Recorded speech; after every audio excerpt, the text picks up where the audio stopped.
ವೀಕ್ಷಕರೇ, welcome back to ಜಕ್ಯಾರ್ academy. So ಇವತ್ತಿನ ವಿಡಿಯೋದಲ್ಲಿ ನಾವು 8ನೇ ತರಗತಿ ಬೋರ್ಡ್ ಎಕ್ಸಾಮ್ಗೆ ಸಂಬಂಧಿಸಿದಂತೆ ಬೋರ್ಡ್ ಕಡೆಯಿಂದ ಬಿಡುಗಡೆ ಮಾಡಲಾಗಿರುವಂತಹ ಮಾಡೆಲ್ ಕ್ವಶನ್ ಪೇಪರನ್ನು ಹೊರತುಪಡಿಸಿ ನಮ್ಮ ಜಕ್ಯಾರ್ ಅಕಾಡೆಮಿ ಕಡೆಯಿಂದ ನಾವು ಒಂದು ಪ್ರಾಕ್ಟೀಸಿಂಗ್ ಮಾಡೆಲ್ ಕ್ವಶನ್ ಪೇಪರನ್ನು ಬಿಡುಗಡೆ ಮಾಡ್ತಾ ಇದ್ದೀವಿ.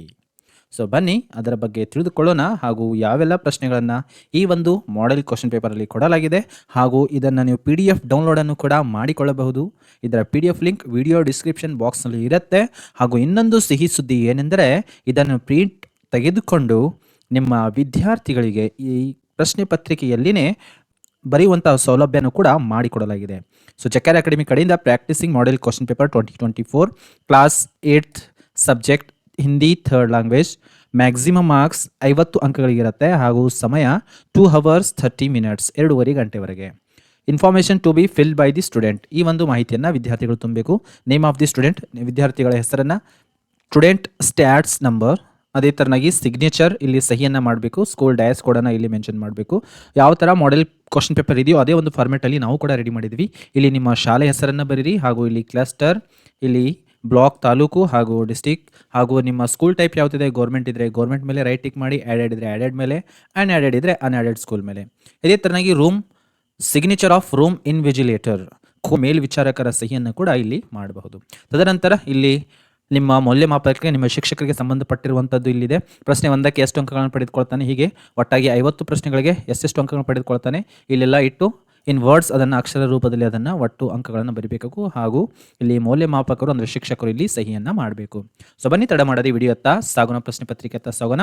हमारा पहला प्रश्न है, ನಮ್ಮ ಮೊದಲ ಪ್ರಶ್ನೆ, निम्नलिखित प्रश्नों के लिए 4 विकल्प सुझाए गए हैं, उनमें से सर्वाधिक उचित विकल्प चुनकर लिखिए ಎನ್ನುವಂಥದ್ದನ್ನು ಕೊಡಲಾಗಿದೆ ಮಕ್ಕಳೇ. ಸೊ ಇಲ್ಲಿ ಒಟ್ಟು ಪ್ರಶ್ನೆಗಳು 16 1 ಅಂಕದ MCQ ಕ್ವಶನ್ಗಳನ್ನು ಮೊಟ್ಟ ಮೊದಲನೇದಾಗಿ ಕೇಳ್ತಾರೆ. ಒಟ್ಟಾಗಿ 16 ಅಂಕಗಳು ಇಲ್ಲಿಂದ ಲಭಿಸ್ತವೆ. ಪ್ರಶ್ನೆ 1 है, मति का समानार्थक शब्द. मति ಇದರ ಸಮಾನಾರ್ಥಕ ಶಬ್ದ ಯಾವುದು? ಆಪ್ಷನ್ಗಳಿದಾವೆ. ಆಪ್ಷನ್ ಎ ದುಃಖಿ है, ಆಪ್ಷನ್ ಬಿ ಬುದ್ಧಿ, ಆಪ್ಷನ್ ಸಿ ಮತ್, और ಆಪ್ಷನ್ ಡಿ ನಾರಾಜ್ है. ಇದರಲ್ಲಿ ಸರಿಯಾಗಿರುವಂತಹ ಆಪ್ಷನ್ ಅನ್ನು ಸೆಲೆಕ್ಟ್ ಮಾಡಿಕೊಂಡು ಈ ಬಾಕ್ಸ್ನಲ್ಲಿ ಮಕ್ಕಳೇ ನೀವು ಏನು ಮಾಡಬೇಕು ಅಂದರೆ ಅದರ ಕ್ರಮಾಕ್ಷರವನ್ನು ಬರೆದು ಮುಂದೆ ಆ ಒಂದು ಉತ್ತರವನ್ನು ಇಲ್ಲಿ ಬರೀಬೇಕಾಗಿರುವಂಥದ್ದು. ಸೊ ಎರಡನೇ ಪ್ರಶ್ನೆಯನ್ನು ನೋಡಿದಾಗ ಪ್ರಶ್ನೆ 2 है, ಮಾಲಿಕ್ ಶಬ್ದ का अन्य लिंग रूप है. ಇಲ್ಲಿ ಲಿಂಗವನ್ನು ಕೊಡಲಾಗಿದೆ. ಪುಲ್ಲಿಂಗ ಇದ್ದರೆ ಸ್ತ್ರೀಲಿಂಗ, ಸ್ತ್ರೀಲಿಂಗ ಇದ್ದರೆ ಪುಲ್ಲಿಂಗವನ್ನು ಮಾಡಿಕೊಳ್ಬೇಕು. ಸೊ ಮಾಲಿಕ್ ಶಬ್ದದ ಅನ್ಯ ಲಿಂಗ ಶಬ್ದ ಯಾವುದು ಅನ್ನೋದು ಬರ್ಕೊಳ್ಬೇಕು. ऑप्शन ए मालिक, ऑप्शन बी मालिकों, ऑप्शन सी है माली, और ऑप्शन डी है ಮಾಲ್ಕಿನ್ ಎನ್ನುವಂಥದ್ದು ಆಪ್ಷನ್ ಅನ್ನು ಕೊಡಲಾಗಿದೆ. ಸರಿಯಾಗಿರುವಂಥ ಉತ್ತರವನ್ನು ನೀವು ಇಲ್ಲಿ ಮಕ್ಕಳೇ ಬರೀಬೇಕಾಗಿರುವಂಥದ್ದು. ಮುಂದೆ ಬರೋದು ಪ್ರಶ್ನೆ 3 है, ಮುರ್ಗಾ ಶಬ್ದ का अन्य वचन रूप है. ಏಕವಚನ ಬಹುವಚನ ವಚನ ರೂಪದಲ್ಲಿ ಕೊಡಲಾಗಿದೆ. ಮುರ್ಗಾ ಶಬ್ದದ अन्य वचन ರೂಪವನ್ನು ಬರೀಬೇಕು. और आपके ऑप्शंस हैं, ऑप्शन ए मुर्गी, ऑप्शन बी मुर्गे, ऑप्शन सी मुर्गों, ऑप्शन डी है मुर्गियां. ಸೊ ಇಲ್ಲಿ ಸರಿಯಾಗಿರುವಂಥ ಉತ್ತರವನ್ನು ಕ್ರಮಾಕ್ಷರವನ್ನು ಬರೆದು ಉತ್ತರ ಅದರ ಮುಂದ್ಗಡೆ ಇಲ್ಲಿ ಬರೀಬೇಕು. ಎ ಇದ್ರೆ ಎ, ಬಿ ಇದ್ರೆ ಬಿ, ಸಿ ಇದ್ರೆ ಸಿ, ಡಿ ಇದ್ರೆ ಡಿ, ಈ ಒಂದು ಚೌಕ್ ಬಾಕ್ಸ್ನಲ್ಲಿ ನೀವು ಮಕ್ಕಳೇ ಬರೀಬೇಕಾಗಿರುವಂಥದ್ದು. ಮುಂದೆ ಬರೆದು ಪ್ರಶ್ನೆ 4. ಪ್ರಶ್ನೆ 4 है, एक दिन भोलू आंगन में बैठा था, ರೇಖಾಂಕಿತ ಶಬ್ದ ವ್ಯಾಕರಣ ಕಿ ದೃಷ್ಟಿ ಮೇ. ಭೋಲು ಆಂಗನ್ ಮೇ ಬೈಠಾ ಥಾ, ಈ ವಾಕ್ಯದಲ್ಲಿ ಭೋಲು ಮತ್ತು ಆಂಗನ್ಗೆ ಅಂಡರ್ಲೈನ್ ಅನ್ನ ಮಾಡಲಾಗಿದೆ. ಸೊ ವ್ಯಾಕರಣ ದೃಷ್ಟಿಯಿಂದ ಅದು ಏನಾಗತ್ತೆ ಅನ್ನೋದನ್ನು ಬರೀಬೇಕು. ಆಪ್ಷನ್ ಎ है ಸರ್ವನಾಮ್, ಆಪ್ಷನ್ ಬಿ है ಕ್ರಿಯಾ, ಆಪ್ಷನ್ ಸಿ है ವಿಶೇಷಣ, ಆಪ್ಷನ್ ಡಿ है ಸಂಜ್ಞಾ. ಸೊ ಇದರಲ್ಲಿ ಯಾವುದು ಸರಿಯಾಗಿರುವಂಥ ಉತ್ತರ ಎನ್ನುವುದು ಮಕ್ಕಳೇ ಈ ಒಂದು ಬಾಕ್ಸಲ್ಲಿ ಬರೆದು ಇಲ್ಲಿ ಉತ್ತರವನ್ನು ಕಂಪ್ಲೀಟ್ ಮಾಡಬೇಕಾಗಿರುವಂಥದ್ದು. ಪ್ರಶ್ನೆ 5, ನಿಮ್ನಲಿಖಿತ ಮೇ ಸೆ ಸರ್ವನಾಮ ಶಬ್ದ है. ಕೆಳಗೆ ಕೊಟ್ಟಿರುವಂಥವುಗಳಲ್ಲಿ ಸರ್ವನಾಮ ಶಬ್ದ ಯಾವುದು? ಆಪ್ಷನ್ है आपके, ಇಲ್ಲಿ ಆಪ್ಷನ್ ಕೊಡಲಾಗಿದೆ. ವಹ, ಗಣೇಶ್, ರೇಣುಕಾ, ಬೆಂಗಳೂರು. ಸರಿಯಾಗಿರುವಂಥ ಉತ್ತರವನ್ನು ಈ ಚೌಕ್ ಬಾಕ್ಸ್ನಲ್ಲಿ ಆಪ್ಷನ್ ಅನ್ನು ಬರೆದು ಮುಂದ್ಗಡೆ ಸಂಪೂರ್ಣ ಉತ್ತರವನ್ನು ಮಕ್ಕಳಲ್ಲಿ ಬರೀಬೇಕಾಗಿರುವಂಥದ್ದು. ಪ್ರಶ್ನೆ 6 है, ಪ್ರಶ್ನೆ 6, ಸದಾ ಬಸಿ है माँ की मूरत, कैसे भूलूं माँ की सूरत. ಪದ್ಯಾಂಶ ಮೇ ಪ್ರಯುಕ್ತ ತುಕಾಂತ ಶಬ್ದ है. ಈ ಪದ್ಯದಲ್ಲಿ ಕೊಟ್ಟಿರುವಂಥ ತುಕಾಂತ ಶಬ್ದ ಹಿಂದಿನ ವಿಡಿಯೋದಲ್ಲಿ ಕೂಡ ಹೇಳಲಾಗಿದೆ. ತುಕ ಅಂತಂದರೆ ಕೊನೆಯ ಅಕ್ಷರ ಒಂದೇ ಸ್ವರದಿಂದ, ಒಂದೇ ತುಕಾಂತದಿಂದ, ಒಂದೇ ಕಾರಾಂತ, ಅಕಾರಾಂತ, ಆಕಾರಾಂತ, ಈ ಕಾರಾಂತ, ಈ ಥರನಾಗಿರ್ತಕ್ಕಂಥ ಅಂತ್ಯಾಕ್ಷರಗಳು ಕೊನೆಗೊಳ್ತಾ ಇರಬೇಕು. ಸೊ ಅಂತಹ ಶಬ್ದ ಈ ಒಂದು ಪದ್ಯದಲ್ಲಿ ಯಾವುದಿದೆ? ಆಪ್ಷನ್ है ಮೂರತ್, ಸೂರತ್, ಸದಾ, ಕೈಸೆ, ಮೂರತ್, ಸದಾ, ಭೂಲು, ಸೂರತ್. ಸೊ ಇಲ್ಲಿ ಸರಿಯಾಗಿರುವಂಥ ಆಪ್ಷನ್ ಅನ್ನ ಮಕ್ಕಳು ಇಲ್ಲಿ ನೀವು ಬರೀಬೇಕಾಗಿರುವಂಥದ್ದು. ಪ್ರಶ್ನೆ 7 है, पढ़ना शब्द का प्रथम प्रेरणार्थक क्रियारूप है. पढ़ना ಶಬ್ದದ ಪ್ರಥಮ ಪ್ರೇರಣಾರ್ಥಕ ಕ್ರಿಯಾರೂಪವನ್ನು ಬರೀಬೇಕು. आपके ऑप्शंस हैं पढ़, ऑप्शन बी है पढ़ाई, ऑप्शन सी है पढ़ो, ऑप्शन डी है पढ़ाना. ಸರಿಯಾಗಿರುವಂಥ ಉತ್ತರವನ್ನು ಇಲ್ಲಿ ಬರೆದು ಚೌಕ್ ಬಾಕ್ಸಲ್ಲಿ ಅದರ ಸಂಕೇತಾಕ್ಷರವನ್ನು ಬರೀಬೇಕು. ಪ್ರಶ್ನೆ 8 है ನಿಮ್ನಲಿಖಿತ में से ಶುದ್ಧ ವಾಕ್ಯ है ಕೆಳಗೆ ಕೊಟ್ಟಿರುವಂತಗಳಲ್ಲಿ ಶುದ್ಧ ವಾಕ್ಯ ಯಾವುದು ಸರಿಯಾಗಿರುವಂತ ವಾಕ್ಯ ಯಾವುದು ಅಂತ ಬರಿಬೇಕಾಗಿರುವಂತದ್ದು ಆಪ್ಷನ್ ಎ है कर्नाटक की राजधानी बेंगलुरु है ऑप्शन बी कर्नाटक को राजधानी बेंगलुरु है ऑप्शन सी कर्नाटक से राजधानी बेंगलुरु है ऑप्शन डी कर्नाटक के राजधानी बेंगलुरु है ಸೊ ಈ ನಾಲ್ಕು ವಾಕ್ಯಗಳಲ್ಲಿ ಸರಿಯಾಗಿರುವಂತಹ ಶುದ್ಧವಾಗಿರುವಂತಹ ವಾಕ್ಯವನ್ನ ಇಲ್ಲಿ ಮಕ್ಕಳೇ ನೀವು ಉತ್ತರದ ರೂಪದಲ್ಲಿ ಕೆಳಗಡೆ ಕೊಟ್ಟಿರುವಂತಹ ಸ್ಥಾನದಲ್ಲಿ ಬರಿಬೇಕು ಪ್ರಶ್ನೆ 9 है उल्लू बनाना मुहावरे का अर्थ उल्लू बनाना ಈ ಒಂದು ಮುಹಾವರೆ ಅರ್ಥವೇನು ಎನ್ನುವಂಥದ್ದು और आपके ऑप्शंस है ನಿಮ್ಮ ಆಪ್ಷನ್ಗಳು ಪಕ್ಷಿ बनाना ऑप्शन बी मूर्ख बनाना ऑप्शन सी भाग जाना ऑप्शन डी तैयार होना ಸರಿಯಾಗಿರುವಂತಹ ಉತ್ತರವನ್ನ ಕೊಟ್ಟಿರುವಂತಹ ಸ್ಥಾನದಲ್ಲಿ ಮಕ್ಕಳೇ ನೀವು ಬರಿಬೇಕಾಗಿರುವಂತದ್ದು ಪ್ರಶ್ನೆ 10 है निम्नलिखित में से सही वर्तनी वाला शब्द ಕೆಳಗೆ ಕೊಟ್ಟಿರುವಂತಗಳಲ್ಲಿ ಸರಿಯಾಗಿರುವಂತಹ ವರ್ತನಿ ಸರಿಯಾಗಿರಬೇಕು ಶುದ್ಧವಾಗಿರುವಂತಹ ಶಬ್ದ ಯಾವುದು ಮೇಲ್ಗಡೆ ವಾಕ್ಯ ಹೋಗಿದೆ ಇಲ್ಲಿ ಶಬ್ದವನ್ನ ಬರಿಬೇಕು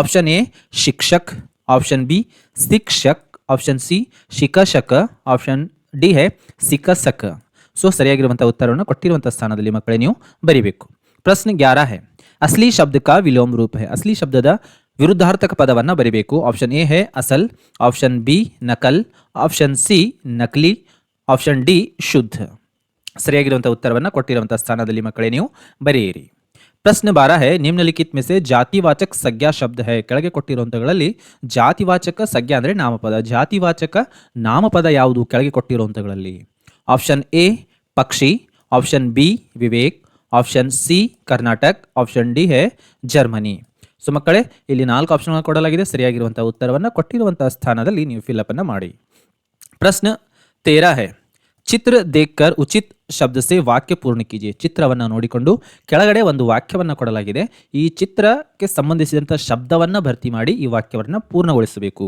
सीमा पर हमारे देश की रक्षा करने वाला डैश डैश है तो यह चित्र किसका है देखना है और ऑप्शन यहाँ पर दिए गए ಇಲ್ಲಿ ಆಪ್ಷನ್ ಕೂಡ ಕೊಡಲಾಗಿದೆ option A doctor option B ಶಿಕ್ಷಕ್ ಆಪ್ಷನ್ ಸಿ ಮಾತಾ ಆಪ್ಷನ್ ಡಿ ಸೈನಿಕ್ ಸೊ ಇದನ್ನು ತುಂಬಿಕೊಂಡು ಪೂರ್ಣ ವಾಕ್ಯವನ್ನ ಇಲ್ಲಿ ಕೊಟ್ಟಿರುವಂತಹ ಸ್ಥಾನದಲ್ಲಿ ಮಕ್ಕಳೇ ನೀವು ಬರಿಬೇಕಾಗಿರುವಂತದ್ದು प्रश्न 14 है अखबार पढ़ते पढ़ते हम चाय पीते हैं वाक्य में द्विरुक्ति शब्द है अखबार ಅಂದ್ರೆ ನ್ಯೂಸ್ ಪೇಪರ್ ಅನ್ನು ಓದ್ತಾ ಓದ್ತಾ ನಾವು ಟೀ ಅನ್ನು ಕುಡಿತೀವಿ ಇದರಲ್ಲಿ ದ್ವಿರುಕ್ತಿ ಶಬ್ದ ಯಾವುದು ಎನ್ನುವಂಥದ್ದು ಮಕ್ಕಳೇ ನೀವು ಬರಿಬೇಕಾಗಿರುವಂತದ್ದು ऑप्शन ए अखबार ऑप्शन बी पढ़ते पढ़ते ऑप्शन सी चाय ऑप्शन डी पीते ಸೊ ದ್ವಿರುಕ್ತಿ ಶಬ್ದವೆಂದರೇನು ಎನ್ನುವುದನ್ನು ನಾವು ಹಿಂದಿನ ವಿಡಿಯೋದಲ್ಲಿ ನೋಡಿದ್ದೀವಿ ಬೇಕಿದ್ರೆ ನೀವು ಅದನ್ನು ಚೆಕ್ ಮಾಡ್ಕೊಳ್ಬಹುದು ऑप्शन 15 है प्रश्न संख्या 15 है थोड़ा परिमाणवाचक विशेषण अच्छा डैश डैश ಎನ್ನುವುದನ್ನು ಕೊಡಲಾಗಿದೆ ಥೋಡಾ ಎನ್ನುವಂಥದ್ದು ಪರಿಮಾಣವಾಚಕ ವಿಶೇಷಣವಾದರೆ ಅಚ್ಚ ಎನ್ನುವಂಥದ್ದು ಯಾವ ವಿಶೇಷಣವಾಗುತ್ತೆ ಅನ್ನೋದನ್ನು ಬರಿಬೇಕಾಗಿರುವಂಥದ್ದು ನಿಮ್ಮ ಆಪ್ಷನ್ಸ್ಗಳಿದ್ದಾವೆ ಗುಣವಾಚಕ ವಿಶೇಷಣ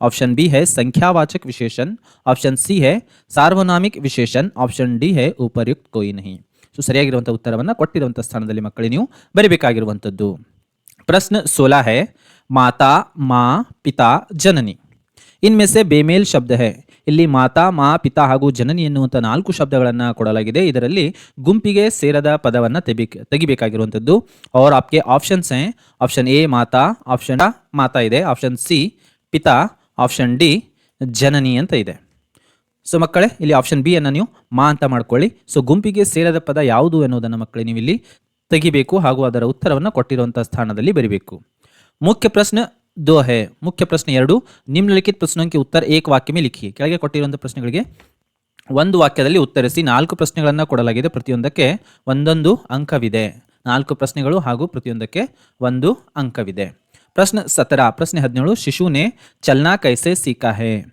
ಮಗು ನಡೆಯೋದನ್ನ ಯಾವ ತರ ಕಲಿಯುತ್ತೆ ಇದು ಪದ್ಯ ಭಾಗದಿಂದ ಬಂದಿರುವಂತಹ ಪ್ರಶ್ನೆ ಮಕ್ಕಳೇ ಅದರ ಉತ್ತರವನ್ನ ಕೊಟ್ಟಿರುವಂತಹ ಸ್ಥಾನದಲ್ಲಿ ಮಕ್ಕಳೇ ನೀವು ಇಲ್ಲಿ ಬರಿಬಹುದು ಹಾಗಾದ್ರೆ ಪ್ರಿಂಟ್ ಕೂಡ ವಿಡಿಯೋ ಡಿಸ್ಕ್ರಿಪ್ಷನ್ ಬಾಕ್ಸ್ ನಲ್ಲಿ ಇದೆ ಅಲ್ಲಿಂದ ನೀವು ಈ ಪ್ರಶ್ನೆ ಪತ್ರಿಕೆಯನ್ನು ಡೌನ್ಲೋಡ್ ಸಹಿತ ಮಾಡಿಕೊಳ್ಳಬಹುದು ಪ್ರಶ್ನೆ 18 ಫೂಲ್ ಸದಾ ಕೈಸೆ ರಹತೆ ಹೇ ಹೂಗಳು ಯಾವತ್ತು ಹೇಗಿರ್ತವೆ ಅನ್ನೋದನ್ನ ಬರಿಬೇಕು ಉತ್ತರ ನೀವು ಇಲ್ಲಿ ಕೊಟ್ಟಿರುವಂತಹ ಸ್ಥಾನದಲ್ಲಿ ಬರೆಯಿರಿ ಪ್ರಶ್ನೆ 19 है एक दिन ಭೂಲು ಕ್ಯಾ ಕರ್ ರಹಾ ಥಾ ಒಂದು ದಿನ ಭೂಲು ಏನು ಮಾಡುತ್ತಿದ್ದ ಎನ್ನುವಂತ ಪ್ರಶ್ನೆಗೆ ಉತ್ತರವನ್ನು ಮಕ್ಕಳೇ ತಾವು ಬರಿಬೇಕು ಕೊಟ್ಟಿರುವಂತಹ ಸ್ಥಾನದಲ್ಲಿ ಪ್ರಶ್ನೆ 20 है ಭಾರತ್ ಕಿಸ್ಕೆ ಪ್ರಯತ್ನ ಸೆ ಆಜಾದ್ ಹುವಾ ನಮ್ಮ ಭಾರತ ದೇಶ ಯಾರ ಪ್ರಯತ್ನದಿಂದ ಸ್ವತಂತ್ರವಾಯಿತು ಎನ್ನುವಂಥ ಪ್ರಶ್ನೆಯನ್ನ ಬರಿಬೇಕಾಗಿರುವಂಥದ್ದು ಮುಖ್ಯ ಪ್ರಶ್ನೆ 3 ಮುಖ್ಯ ಪ್ರಶ್ನೆ 3 ನಿಮ್ನಲಿಖಿತ ಪ್ರಶ್ನೋं के उत्तर 2-3 ವಾಕ್ಯೋं में लिखिए ಇಲ್ಲಿ ಪ್ರಶ್ನೆ ಆಗಬೇಕಾಗಿತ್ತು ಅದನ್ನ ಗ್ರಾಮ್ಯಾಟಿಕಲ್ ಮಿಸ್ಟೇಕ್ ನೀವು ಕರೆಕ್ಷನ್ ಮಾಡ್ಕೊಳ್ಳಿ 6 ಪ್ರಶ್ನೆಗಳು 2 ಅಂಕಗಳಿಗೆ ಒಟ್ಟಾಗಿ 12 ಅಂಕಗಳು ನಮಗೆ ಇಲ್ಲಿ ಸಿಗ್ತವೆ. 2 ಅಂಕದ ಪ್ರಶ್ನೆಗಳನ್ನು 6 ಪ್ರಶ್ನೆಗಳನ್ನು ಕೇಳಲಾಗಿದೆ, ಒಟ್ಟಾಗಿ 12 ಅಂಕಗಳು.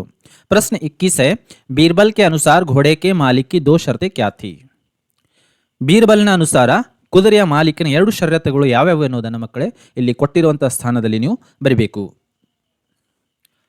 ಪ್ರಶ್ನೆ 22 है, ಪ್ರಶ್ನೆ 22, पेड़ से गिरे सेब को देखकर न्यूटन ने क्या सोचा? ಗಿಡದಿಂದ ಬಿದ್ದಿರುವಂತಹ ಸೇಬು ಹಣ್ಣನ್ನ ನೋಡಿ ನ್ಯೂಟನ್ ಏನನ್ನ ಯೋಚನೆ ಮಾಡ್ತಾನೆ ಅನ್ನೋದನ್ನ ಮಕ್ಕಳೇ ನೀವು ಇಲ್ಲಿ ಬರಿಬೇಕಾಗಿರುವಂತದ್ದು. ಕೊಟ್ಟಿರುವಂತಹ ಸ್ಥಾನದಲ್ಲಿ ನೀವು ಉತ್ತರವನ್ನ ಬರಿಬೇಕು.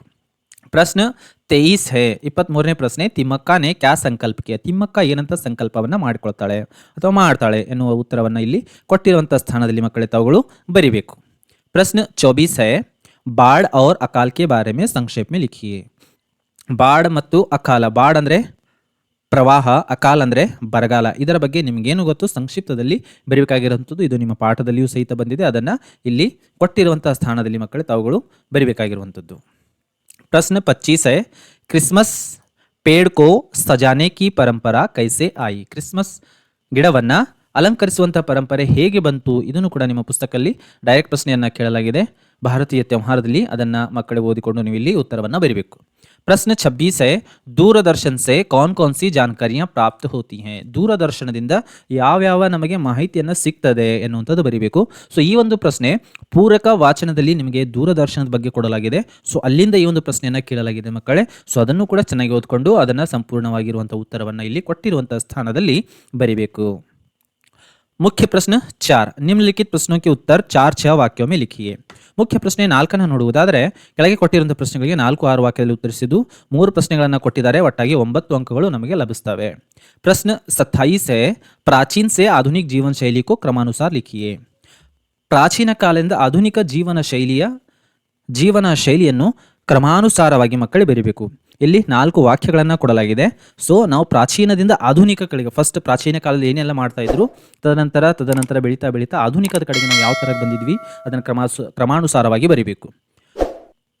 ಅ ವಾಕ್ಯ ಏನಿದೆ ಅಂದ್ರೆ, ಲೋಗ್ ಟೆಲಿಫೋನ್ ಸೆ ಬಾತ್ ಕರ್ತೆ ಥೆ. ಆ ಮೊಬೈಲ್ के द्वारा वीडियो संदेश भेजा जा सकता है. ई महाराजा कबूतरों के द्वारा संदेश भेजते थे.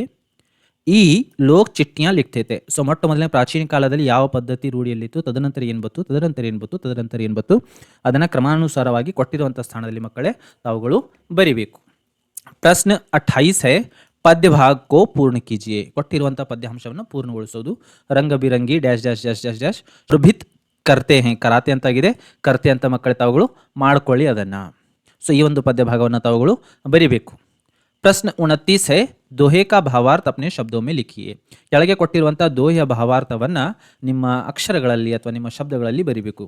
ಸಾಂಚ್ ಬರಾಬರ್ ತಾಪ್ ನಹಿ, झूठ ಬರಾಬರ್ ಪಾಪ್, ಜಾಕೆ ಹೃದಯ ಸಾಂಚ್ ಹೈ ತಾಕೆ ಹೃದಯ ಆಪ್. ಇಲ್ಲಿನೂ ಕೂಡ ಸಾಂಚ್ ಬರಾಬರ್ ತಪ್ ನಹಿ ಅಂತ ಆಗ್ಬೇಕಿತ್ತು, ತಾಪ್ ಅಂತ ಆಗಿದೆ, ಅದನ್ನು ನೀವು ಕರೆಕ್ಷನ್ ಮಾಡ್ಕೊಳ್ಳಿ. ಸೊ ಇದರ ಒಂದು ಭಾವಾರ್ಥವನ್ನ ರಹೀಂ ಕಿ ದೋಹೆಯಿಂದ ನಾವು ನೋಡ್ತೀವಿ. ಇದರ ಭಾವಾರ್ಥವನ್ನ ಕೊಟ್ಟಿರುವಂತಹ ಸ್ಥಾನದಲ್ಲಿ ಬರೆದ್ರೆ ಮಕ್ಕಳೇ ನಿಮಗೆ 3 ಅಂಕಗಳು ಲಭಿಸ್ತವೆ. ಇನ್ನು ಮುಂದೆ ಬರೆದು ನಿಮ್ನಲಿಖಿತ್ ಗದ್ಯಾಂಶ ಪಡ್ಕರ್ ಪ್ರಶ್ನೋಕ್ಕೆ ಉತ್ತರ ಲಿಖಿ. ಕೆಳಗೆ ಕೊಟ್ಟಿರುವಂತಹ ಗದ್ಯಾಂಶವನ್ನ ಪ್ಯಾಸೇಜ್ ಅನ್ನು ಓದಿಕೊಂಡು ನಾವು ಏನ್ ಮಾಡಬೇಕು ಅಂದ್ರೆ ಕೆಳಗೆ ಕೊಟ್ಟಿರುವಂತಹ ಪ್ರಶ್ನೆಗಳನ್ನ ಉತ್ತರಿಸಬೇಕು. ಇಲ್ಲಿ ಒಂದು ಪ್ಯಾಸೇಜ್ ಅನ್ನು ಕೊಡಲಾಗಿದೆ, ಹಾಗೂ ಏನ್ ಮಾಡಿದ್ದಾರೆ 4 ಸಬ್ ಕ್ವಶನ್ಗಳನ್ನು ಕೊಟ್ಟಿದ್ದಾರೆ.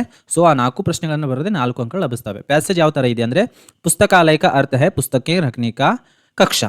हर स्कूल और कॉलेज में पुस्तकालय होता है. पुस्तकालय में न केवल किताबें होती हैं बल्कि अखबार, पत्र पत्रिकाएं, चार्ट आदि भी होते हैं.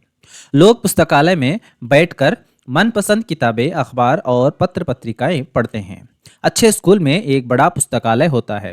उसमें हिंदी, अंग्रेजी, संस्कृत आदि भाषाओं की हजारों पुस्तकें, शब्दकोश, मानचित्र आदि होते हैं ಎನ್ನುವಂಥದ್ದು ಪ್ಯಾಸೇಜ್ ಅನ್ನು ಕೊಡಲಾಗಿದೆ. ಸೊ ಕೆಳಗೆ ಪ್ರಶ್ನೆಯತ್ತ ನಾವು ಗಮನ ಹರಿಸಿದ್ರೆ ಮೊದಲನೇ ಪ್ರಶ್ನೆ ಪ್ರಶ್ನೆ ಏನಿದೆ ಅಂದ್ರೆ, ಪುಸ್ತಕಾಲಯ ಕಾ ಅರ್ಥ ಕ್ಯಾ ಹೋತಾ ಹೈ. ಇಲ್ಲಿ ಅರ್ಥ ಹಾಕಬೇಕಿತ್ತು, ಅರ್ಥ ಆಗಿದೆ. ಪುಸ್ತಕಾಲಯ ಕಾ ಅರ್ಥ ಕ್ಯಾ ಹೋತಾ ಎನ್ನುವಂಥ ಪ್ರಶ್ನೆ ಇದೆ, ಅದರ ಉತ್ತರವನ್ನು ಇಲ್ಲಿ ಬರಿಬೇಕು. ಹರ್ ಸ್ಕೂಲ್ ಔರ್ ಕಾಲೇಜ್ ಮೇ ಕ್ಯಾ ಹೋತಾ ಹೈ. ಪ್ರತಿಯೊಂದು ಸ್ಕೂಲ್ ಮತ್ತು ಕಾಲೇಜ್ನಲ್ಲಿ ಏನಾಗುತ್ತೆ, ಏನೇನು ಇರ್ತವೆ, ಪ್ರತಿಯೊಂದು ಸ್ಕೂಲ್ ಹಾಗೂ ಕಾಲೇಜಲ್ಲಿ ಏನಿರ್ತವೆ ಅನ್ನೋದನ್ನು ಬರೀಬೇಕು. ಲೋಕ್ ಪುಸ್ತಕಾಲಯ ಮೇ ಬೈಠ್ಕರ್ ಕ್ಯಾ ಪढ़ते हैं ಎನ್ನುವಂಥದ್ದು ನೆಕ್ಸ್ಟ್ ಪ್ರಶ್ನೆ. ಈ ಪ್ರಶ್ನೆ ಪುಸ್ತಕಾಲಯ ಮೇ ಕೌನ್ ಸೆ ಭಾಷಾओं की पुस्तकें होते हैं. ಸೊ ಪ್ಯಾಸೇಜ್ ನೋಡಿಕೊಂಡು ಅಲ್ಲಿ ಓದಿಕೊಂಡು ಇಲ್ಲಿ ಸರಿಯಾಗಿರುವಂಥ ಉತ್ತರವನ್ನು ತಾವು ಬರೀಬೇಕು. ಇನ್ನು ಕೊನೆಯದಾಗಿ ಪ್ರಶ್ನೆ 31, तबीयत ठीक न होने का कारण देते हुए 3 दिन की छुट्टी के लिए अपने प्रधान अध्यापक को प्रार्थना पत्र लिखिए. एक पत्र पूछा गया 5 अंकों के लिए. ಇನ್ನು ನಿಮ್ಮ ಆರೋಗ್ಯ ಸರಿ ಇಲ್ಲ ಅಂತ ಕಾರಣ ಹೇಳ್ತಾ 3 ದಿನಗಳಿಗಾಗಿ ನಿಮ್ಮ ಹೆಡ್ ಮಾಸ್ಟರ್ ಅವರಿಗೆ, ಪ್ರಧಾನ ಅಧ್ಯಾಪಕರಿಗೆ ಒಂದು ವಿನಂತಿ ಪತ್ರವನ್ನು, ಪ್ರಾರ್ಥನಾ ಪತ್ರವನ್ನು ಬರೀರಿ, ರಿಕ್ವೆಸ್ಟ್ ಲೆಟರ್ನ ಬರೀರಿ ಎನ್ನುವಂಥದ್ದನ್ನು ಒಂದು ಪತ್ರ ಬರೀಬೇಕು. ಇದು 5 ಅಂಕಗಳಿಗೆ ಇರುತ್ತೆ. ಸೊ ಇಲ್ಲಿ ಪತ್ರ ಬರೀಲಿಕ್ಕೂ ಸಹಿತ ಸ್ಪೇಸನ್ನು ಕೊಡಲಾಗಿದೆ, ಸಂಪೂರ್ಣವಾಗಿ 1 ಪೇಜ್ ಸ್ಪೇಸನ್ನು ಕೊಡಲಾಗಿದೆ. ಸೊ ಮಕ್ಕಳೇ, ಈ ಥರ ಪ್ರಾಕ್ಟೀಸನ್ನು ಮಾಡಿ ಮುಂಬರುವಂಥ ಬೋರ್ಡ್ ಎಕ್ಸಾಮ್ಗೆ ನೀವು ಏನು ಮಾಡ್ಬೋದು, ತಯಾರಿಯನ್ನು ಮಾಡಿಕೊಳ್ಳಬಹುದು. ಸೊ ಇದೇ ಥರನಾಗಿರ್ತಕ್ಕಂಥ ಫಾರ್ಮೇಷನ್ ಬೋರ್ಡ್ ಎಕ್ಸಾಮ್ಗೂ ಕೂಡ, 8ನೇ ಬೋರ್ಡ್ ಎಕ್ಸಾಮ್ ಕೂಡ ಇರುತ್ತೆ ಮಕ್ಕಳೇ. ಸೊ ಈ ಒಂದು ವಿಡಿಯೋ ನಿಮಗೆ ಇಷ್ಟವೆನಿಸಿದರೆ ಇದನ್ನು ಲೈಕ್ ಮಾಡಿ, ಫಾಲೋ ಮಾಡಿ, ಸಬ್ಸ್ಕ್ರೈಬ್ ಮಾಡಿ, ಹಾಗೂ ಇದನ್ನು ನಿಮ್ಮ ಫ್ರೆಂಡ್ಸ್ ಜೊತೆಗೆ, ನಿಮ್ಮ ವಿದ್ಯಾರ್ಥಿಗಳ ಜೊತೆಗೆ ಹಂಚಿಕೊಳ್ಳಿ. ಹಾಗೂ ಇದರ ಒಂದು PDF ಫೈಲ್ ವಿಡಿಯೋ ಡಿಸ್ಕ್ರಿಪ್ಷನ್ ಬಾಕ್ಸ್ನಲ್ಲಿ ಲಭ್ಯ ಇರುತ್ತೆ. ಮತ್ತೆ ನಾವು ಭೇಟಿಯಾಗೋಣ ಮುಂದಿನ ವಿಡಿಯೋದಲ್ಲಿ. ಜೈ ಹಿಂದ್.